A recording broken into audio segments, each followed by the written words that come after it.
the FBI, I think, basically came to us, some folks on our team, and was like, "Hey, just so you know, like you should be on high alert.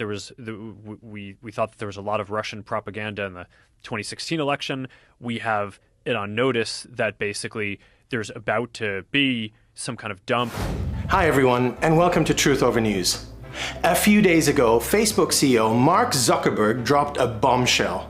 Zuckerberg now claims that right before the 2020 presidential election, Facebook censored the Hunter Biden laptop story, which was entirely true and accurate, because of warnings they had received from the FBI. The FBI knew that the laptop story was real because they themselves had Hunter's laptop in their possession since at least December of 2019.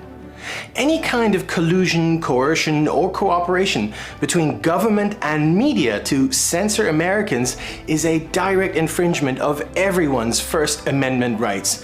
But what the FBI did is so much worse. It actively interfered in the 2020 election to gift the presidency to Joe Biden. In response to Zuckerberg's statement, the FBI issued a vague statement which, crucially, did not deny Zuckerberg's account. A few weeks ago, we reported on this show that the same crooked FBI agent who was responsible for the fraudulent Carter Page warrant and for covering up Christopher Steele's lies also shut down the Hunter Biden investigation. That agent, Brian Orton, falsely claimed that all the evidence of Biden family corruption was Russian disinformation. That was in August of 2020. Now we know that the FBI's election interference did not stop there. Shutting down the investigation into Hunter's laptop and into all the incriminating evidence of Biden family corruption on the laptop wasn't going to be enough. The FBI also needed to shut down any public discussion of Hunter's laptop in case its contents somehow became public. And that is exactly what they did. The FBI first found out about Hunter's laptop in the summer of 2019 when the repair shop where Hunter had abandoned it notified them. At first, the FBI showed no interest, but after realizing how damaging it could be to Joe Biden, the FBI seized the laptop from the repair shop in December 2019. The FBI knew they could suppress any investigation of its contents, which is what they did. But the repair shop, in particular its owner, John Paul Mac Isaac, was a liability. According to Mac Isaac, the FBI threatened him to keep quiet about the laptop. But what if Mac Isaac did not keep quiet? The FBI knew this might become a problem, and this is where Zuckerberg comes in.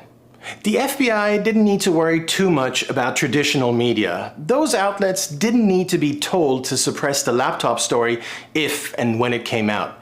They were all in the tank for Biden already. The real threat was social media. While social media companies like Facebook and Twitter were and remain just as much in the tank for Biden as the corporate media, their content is harder to police. Once citizens start discussing something online, you cannot put the genie back in the bottle. So what did the FBI do to prevent that from happening? Well, as Zuckerberg now admits, the FBI preemptively warned Facebook that the Russians were about to dump a load of disinformation.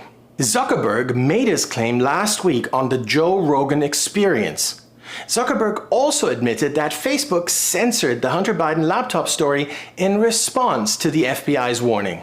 For its part, the FBI responded late on Friday night, a favorite time to bury bad news, admitting that it had indeed warned Facebook as well as other social media companies. The FBI routinely notifies U.S. private sector entities, including social media providers, of potential threat information so that they can decide how to better defend against threats. While the FBI insisted that it did not force Facebook to take any specific action, that is a vacuous and indeed a misleading statement. Everyone knows that if the FBI shows up at some company and warns about an impending dump of Russian disinformation, this will have a very strong coercive effect. It's difficult to imagine any company just ignoring the FBI's edict, especially if the company is pro-Biden to begin with. Despite what he now claims, Zuckerberg is of course not an innocent victim. We know Zuckerberg is a huge fan of censorship, having also colluded with Fauci in suppressing any information that ran counter to Fauci's narrative on COVID and its origin. Zuckerberg also admitted in 2020 that Facebook was collaborating with the intelligence community. Over the last few years, we've put a lot of effort into building partnerships with the intelligence community and election commissions around the world, as well as the other tech companies. So part of the normal security apparatus now is that we share intelligence and tips with each other.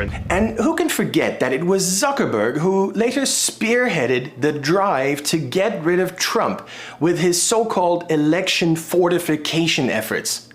Zuckerberg personally meddled in the 2020 election by paying his agents, such as so-called non-profit groups, more than $400 million to take over certain roles of government election offices.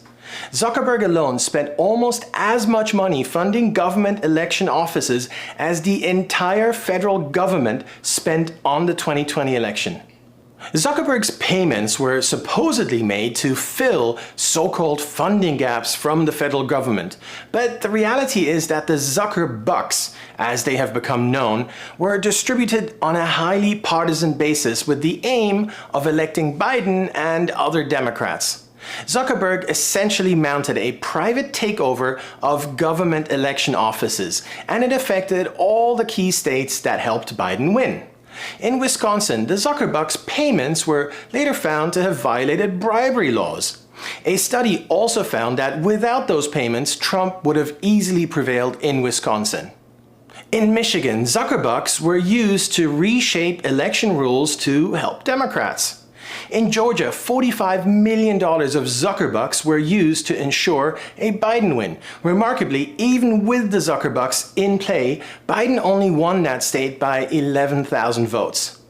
Let's not kid ourselves. Despite what he says now, Zuckerberg wasn't duped. He didn't fall for an FBI plot. Zuckerberg would have found a way to suppress the Hunter laptop story even without getting instructions from the FBI. But the FBI gave him a convenient excuse and a heads up which ensured that the censoring could start right away. For its part, the FBI now claims that they only gave Zuckerberg general warnings and did not specifically mention Hunter. That is like two crooks blaming each other, thereby ensuring that no one is held to account. It is eerily similar to the situation between infamous dossier author Christopher Steele and his supposed source, Igor Danchenko, who both now claim that the other guy did it. After the dossier was exposed as a total fraud, Steele started blaming Danchenko, and in turn, Danchenko is blaming Steele, claiming that the dossier did not reflect what he actually told Steele.